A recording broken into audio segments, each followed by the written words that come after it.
दोस्तों नमस्कार। जैसा कि आपको पता है कि सहारा के संस्थापक सुब्रत राय और चेयरमैन भी थे, उनका 14 तारीख को निधन हो गया है। वे करीब 75 वर्ष के थे और कई बीमारियों से जूझ रहे थे। मुंबई के कोकिलाबेन अस्पताल में उनकी मृत्यु हो गई है। मृत्यु के समय वो अकेले थे, उनके पत्नी और बच्चे विदेशों में रहते हैं। यहाँ एक और बात बता दूं कि उनके पत्नी और बच्चे भारत के नागरिक अब नहीं हैं।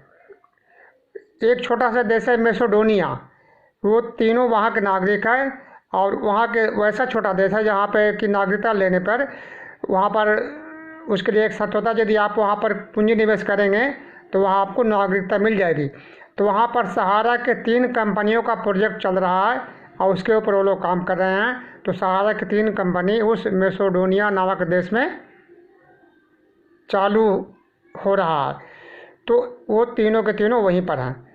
अब बात करते हैं सहारा प्रमुख की। सबसे पहले बात है कि सहारा प्रमुख का तो जो भी थे सुब्रत राय तो चले गए। अब निवेशकों के मन में तरह तरह के प्रश्न उठ रहे होंगे कि हमारे पैसे का क्या होगा, निवेशकों का क्या होगा। तो हम इसी के ऊपर आज चर्चा कर रहे हैं कि उनका क्या होगा।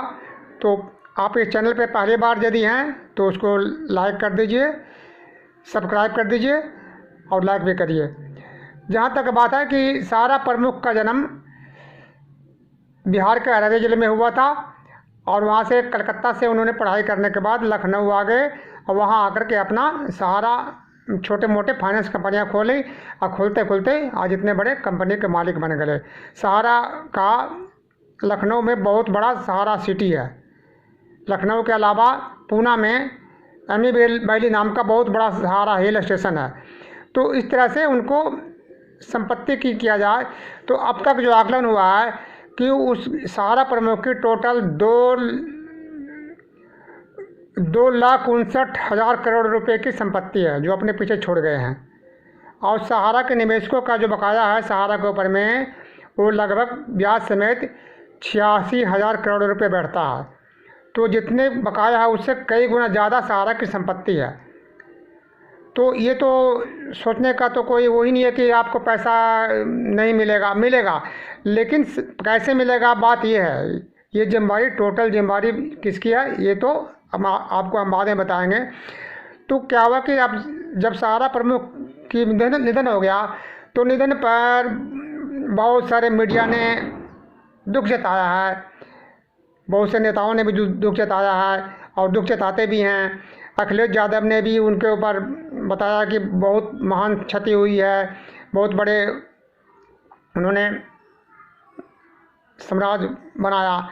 लेकिन वो तो ठीक है, लेकिन सहारा में जिन्होंने अपने खून पसीने की कमाई को जमा करके इतना बड़ा साम्राज्य को खड़ा करने में जो निवेशक ने मदद किया, आखिर उसका क्या हुआ।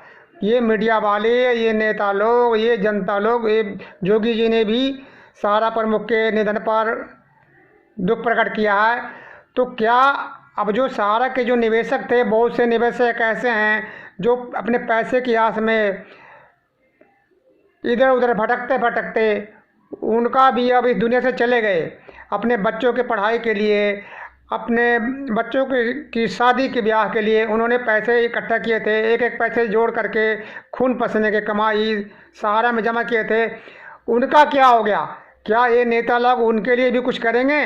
क्या उनके निधन पर भी दुख जताएंगे जो अब तक दुनिया में अपने पैसे मांगते मांगते दुनिया से विदा हो गए?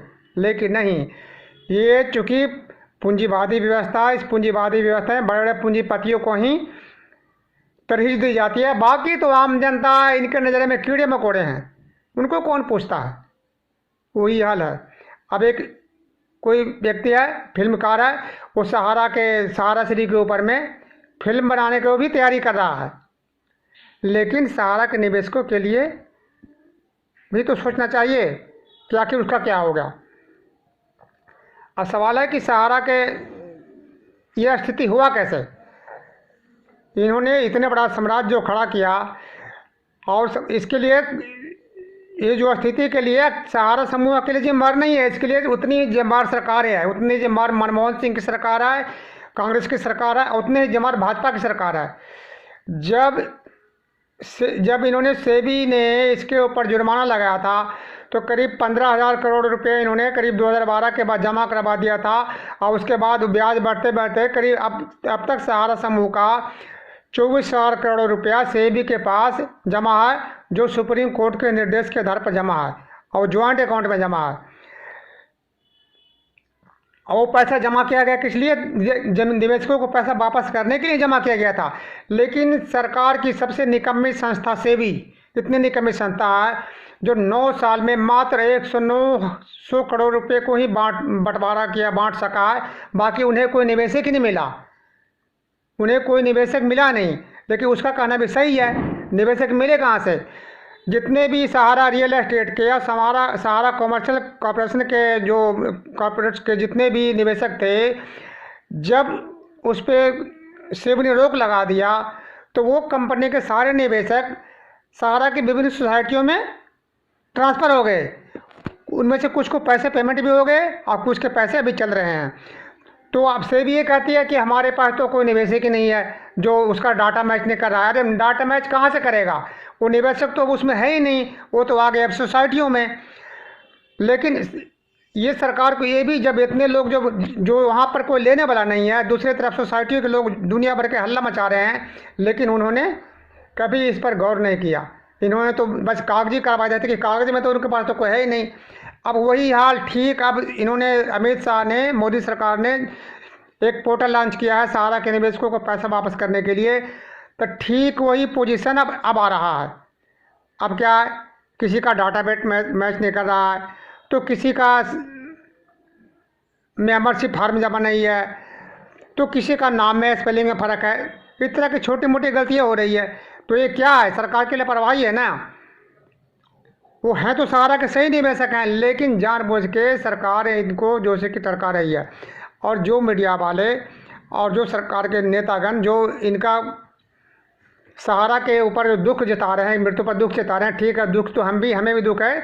जो किसी की जब इंसान की मृत्यु होती है तो दुख तो होता ही है, दुख तो सबको है।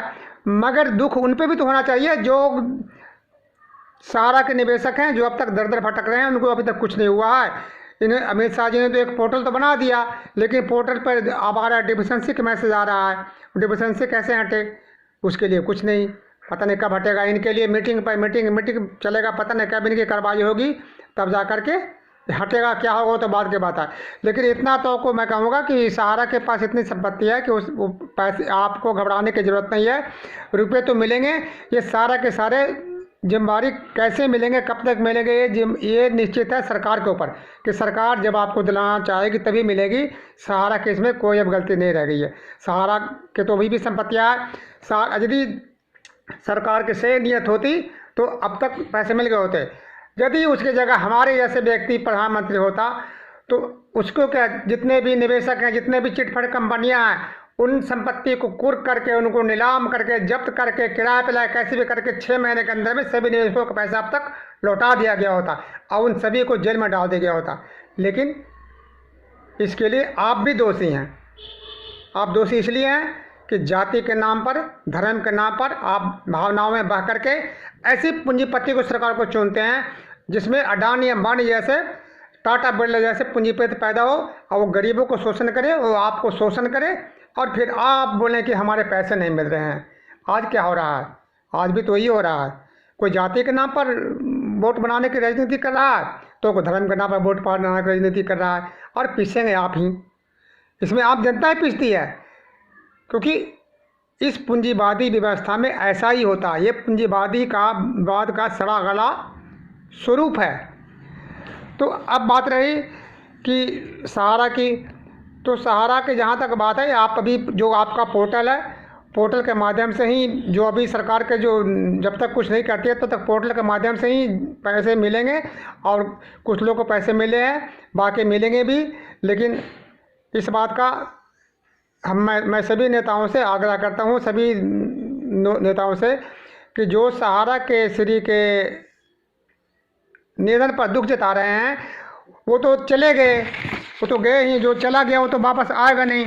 लेकिन जो कम से कम जीवित हैं, जो अपने पैसे पाने के लिए दर दर की ठोकरें खा रहे हैं, कम से कम उनका तो ध्यान रखें और उनके लिए कुछ करें।